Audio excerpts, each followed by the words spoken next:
They say the Atlantic doesn't keep secrets, it only drowns them.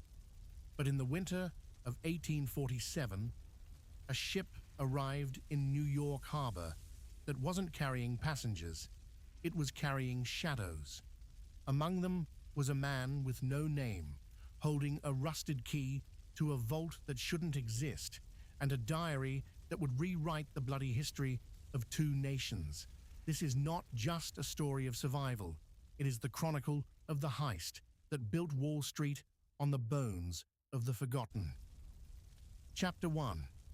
The Iron Salt. The fog over Manhattan in 1851 was thick enough to chew. It tasted of coal smoke, horse manure, and the sharp, metallic tang of the East River. Silas Thorne stood on the edge of Pier 54, his boots sinking into the rotting timber. In his pocket, the heavy brass key felt like a branding iron against his thigh. He wasn't supposed to be alive. 3 years ago, he had been a schoolmaster in County Cork, watching the potatoes turn to black slime in the earth, while the British Crown shipped grain out of the harbour under armed guard. Now he was a ghost in a city of strivers, a man who had crossed an ocean of corpses to find the one person who knew the truth about the SS Dunbrody. "You're late, Silas," a voice rasped from the shadows of a stacked crate. Silas didn't turn. He knew that voice. It belonged to Elias Vance, a man whose soul was as scarred as the New York skyline. Vance was a fixer for Tammany Hall, the kind of man who sold votes by the gallon and secrets by the ounce. "The tide was slow," Silas replied, his accent still thick with the peat smoke of home. "Or perhaps I was just enjoying the sight of a city that doesn't know it's burning from the inside out." Vance stepped into the dim light of a gas lamp. His face was a map of old brawls. "The Americans don't care about the past, boy. They only care about the next dollar. And that key you're holding? That's not just gold. That's leverage. If the Vanderbilts find out what was actually in the hull of that famine ship, they won't just kill you. They'll erase you from the census." Silas pulled the key out, letting the moonlight catch its jagged teeth. "This key opens a ledger in the basement of the Bank of Manhattan, a ledger that proves the 1845 blight wasn't just a failure of nature, but a calculated investment. My people didn't just die of hunger, Vance. They were traded for the limestone that built these cathedrals of commerce." The wind picked up, carrying the distant sound of a foghorn. It sounded like a moan from the depths. Silas looked out toward the Statue of Liberty, which was yet to be built, and realized that the golden door was locked from the inside. He had 70,000 words of truth to tell, and he was only on the first breath. Chapter 2. The 5 Points Purgatory. The walk from the docks to the 5 Points was a descent into a different kind of hell. If the harbor was the city's mouth, the 5 Points was its gut, sour, churning, and filled with things better left undigested. Silas kept his hand on the hilt of a small, rusted knife tucked into his waistband. In this part of Manhattan, a man's life was worth less than a clean glass of water. He passed the old brewery, a massive rotting tenement where it was said a murder happened every night. Barefoot children with soot-streaked faces darted between the legs of drunken sailors, their eyes wide with a hunger Silas knew all too well. It was the same look he had seen in Skibbereen, before the silence took over the village. He reached a lopsided tavern called the Thirsty Banshee. The windows were covered in grime, and the smell of cheap rye whiskey wafted through the cracks in the door. Silas pushed inside.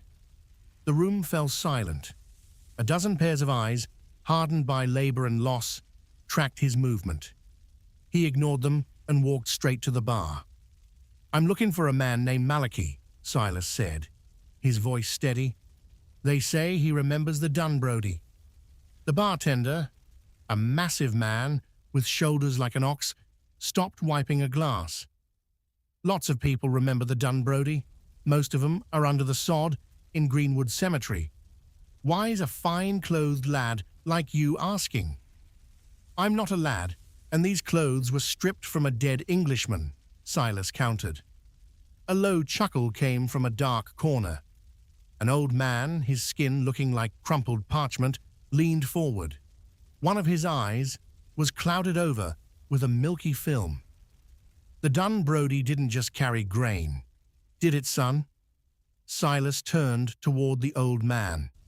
It carried the debt of a nation, Malachi, and I have the key to the ledger. Malachi stood up, his joints popping like dry twigs. He gestured toward a back room. Then come. But know this. Once you open that door, you can't close it. The men who owns this city, the ones with the top hats and the gold watch chains, they've spent a fortune making sure the Dunbrody stays a ghost story. You turn that key, and you start a war. The war started when the first child starved while the ships sailed full, Silas said. I'm just here to finish it. Inside the cramped back room, lit only by a guttering candle, Malachi pulled out a map. It wasn't a map of the city streets, but of the tunnels beneath them. The Bank of Manhattan isn't just a fortress of stone. It's built over the old Collect Pond. The foundations are soft. If you want that ledger, you don't go through the front door. You go through the sewers. Silas looked at the map. The lines looked like veins. And the guards?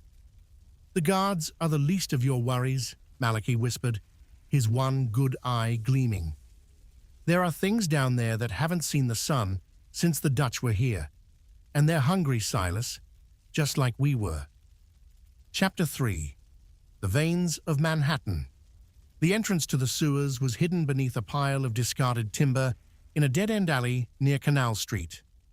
Silas and Malachi lowered themselves into the maw of the city, the air immediately turning thick with the stench of sulfur and decay.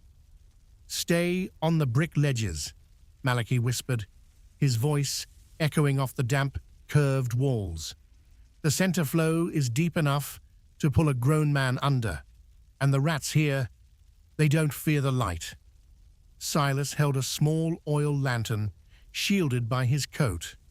The flickering yellow glow revealed walls slick with black slime and thick ropes of tree roots that had pierced through the masonry like the fingers of a buried giant.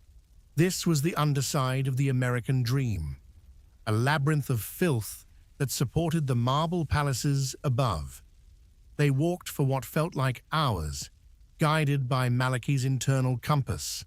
Above them, the distant rumble of horse-drawn carriages sounded like rolling thunder. We're under Wall Street now, Malachi said, stopping at a junction where 3 tunnels met.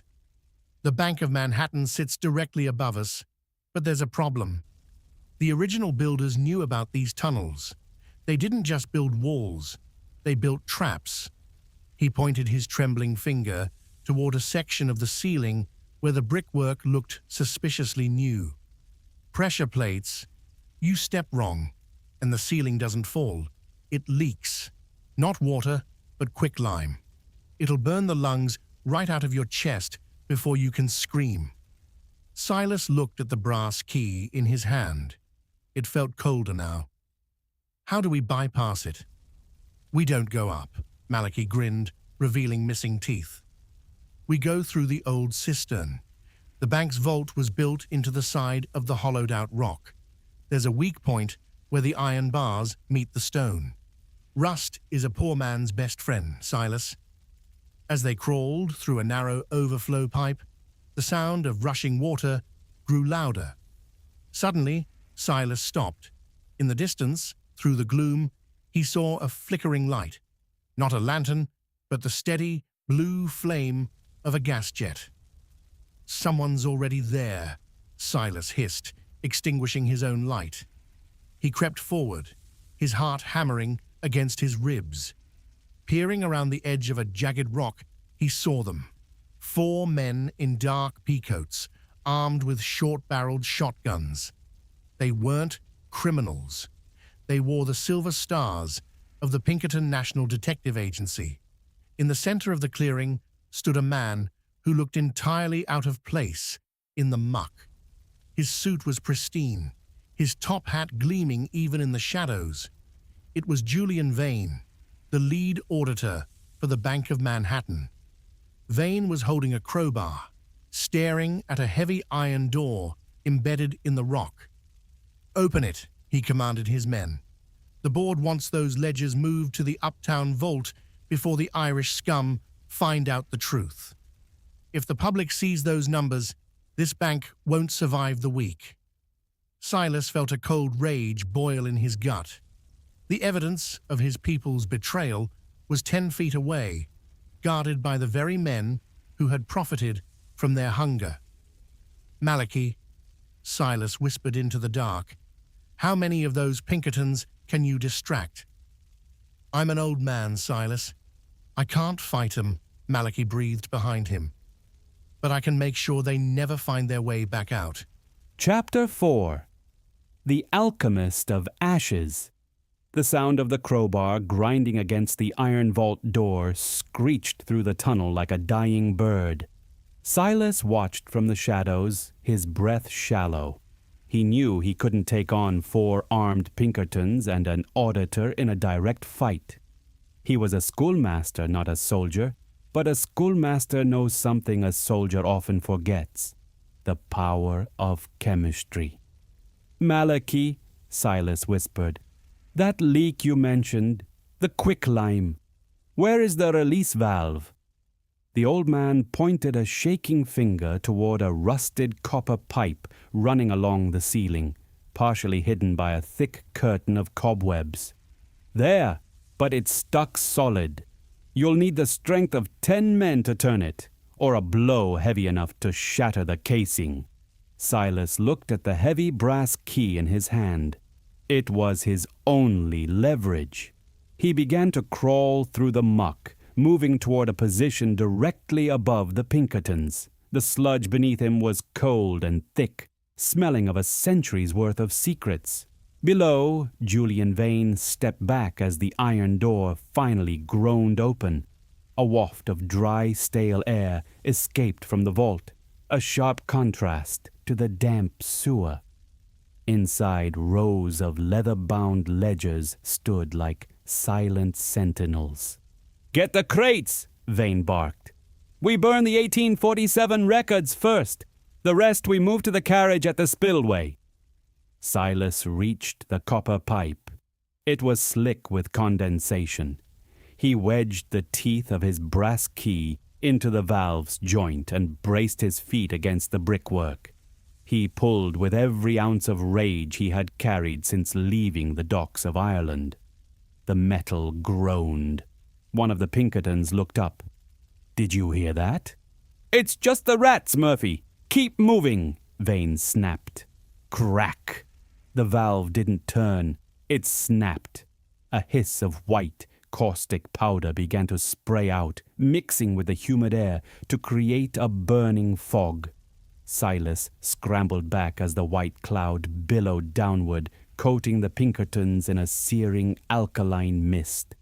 "My eyes! It burns!" one of the guards screamed, dropping his shotgun. The white powder reacted with the moisture on their skin and in their lungs, creating an agonizing heat. In the chaos, Silas didn't run away. He ran down. He leaped from the ledge into the knee-deep water, landing with a splash that was lost in the screams. He snatched a discarded lantern and charged into the vault before the fog could settle. Vane was coughing violently, clutching a handkerchief to his face, trying to grab a specific ledger bound in red leather. Silas tackled him, the momentum carrying them both into the cold stone floor of the vault. You don't know what you're doing," Vane wheezed, his eyes red and streaming. "You'll crash the market. You'll destroy the city's credit." I'm not here for the market, Silas growled, pinning Vane's throat with one hand and grabbing the red ledger with the other. I'm here for the names of the men who turned hunger into a dividend. Silas shoved Vane aside and tucked the heavy book under his arm, but as he turned to escape, a cold, hard circle of metal pressed against the back of his head. "Drop it, Schoolmaster," a voice said. It wasn't a Pinkerton. It was Elias Vance, the man from the docks. He had followed them, and he wasn't looking for justice. He was looking for a payout. "I told you, Silas," Vance said, his thumb clicking the hammer of his revolver. "In New York, everything is for sale, even the truth." Chapter 5. The Judas Coin. The cold barrel of Vance's revolver felt like an icy needle against Silas's skull. Julian Vane, still coughing from the lime dust, began to laugh, a wet, sickly sound that echoed off the damp masonry. "You see, Schoolmaster?" Vane wheezed, wiping his streaming eyes with a silk handkerchief now ruined by filth. "In this city, even the men who claim to be your friends have a price tag. How much, Vance? What is the cost of a nation's ghost?" Vance didn't flinch. His eyes were fixed on the red ledger tucked under Silas's arm. "Tammany Hall doesn't care about ghosts, Julian. They care about real estate. This book holds the names of the men who foreclosed on half of Ireland to fund the railroads out west. That's worth more than gold. It's worth the next 50 years of political power." Silas felt the weight of the book. It wasn't just paper and ink. It was the stolen breath of his sisters, the silenced songs of his village. "You'll never get it out of here, Vance," Silas said, his voice dropping to a low, dangerous rumble. "The Pinkertons are blinded, the tunnels are flooding with the tide, and Malachi is Malachi." At the mention of his name, the old man, who had been hiding in the shadows of a crumbling archway, threw something. It wasn't a rock or a knife. It was a glass jar filled with the very same quicklime Silas had released earlier, mixed with the stagnant, oily water of the sewer. The jar shattered at Vance's feet. A violent, bubbling reaction sent a plume of choking heat upward. Vance cursed, his shot going wild and splintering a wooden beam above Silas's head. "Run, boy!" Malachi screamed. Silas didn't hesitate. He kicked Vane in the chest, sending the auditor sprawling back into the open vault, and lunged into the black water of the main channel. The current was rising. The Atlantic was pushing its way into the city's veins as the tide came in. "Kill him!" Vance roared, firing blindly into the dark. "Don't let him reach the surface with that book!" Silas swam with one arm, clutching the ledger to his chest like a shield. The water was freezing, filled with the debris of 1,000 lives. He could hear the heavy boots of the Pinkertons and Vance splashing behind him. They had lanterns again. The light danced on the curved ceiling like hungry spirits. He reached a vertical shaft, a maintenance ladder that led to a grate on Maiden Lane. It was a 50-foot climb. As he grabbed the first rusted rung, a bullet ricocheted off the iron, sending sparks inches from his eyes. "There's nowhere to go, Thorne," Vance's voice echoed from below. "Give me the book and I'll let you walk to the docks. You can take the next ship back to the ruins of your home." Silas looked up at the faint gray light filtering through the street grate far above. He looked down at the men who represented the greed that had hollowed out his world. "My home isn't a place anymore, Vance," Silas shouted back, his voice echoing with a haunting clarity. "It's a debt, and today I'm here to collect." With a roar of exertion, Silas began to climb. Every muscle in his body screamed, his lungs burned from the caustic air, but the ledger felt lighter with every foot he gained. He wasn't just climbing out of a sewer, He was climbing out of history's shadow. As he reached the top, he put his shoulder to the heavy iron grate and heaved. The city of New York awaited him, a city of millions, oblivious to the storm that was about to break over their heads. Chapter 6. The Resurrection of Truth. The Finale.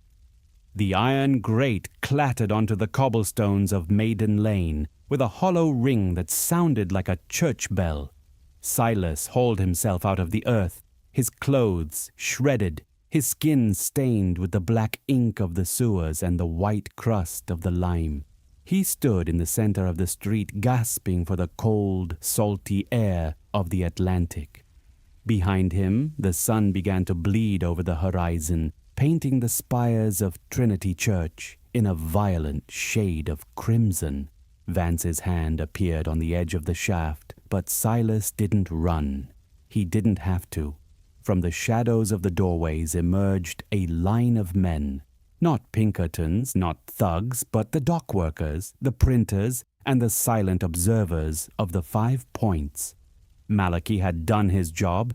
He had spread the word through the Irish Telegraph, the whispers of the oppressed. "Give it here, Silas," Vance growled as he finally climbed out, his revolver shaking in a hand slick with sewage.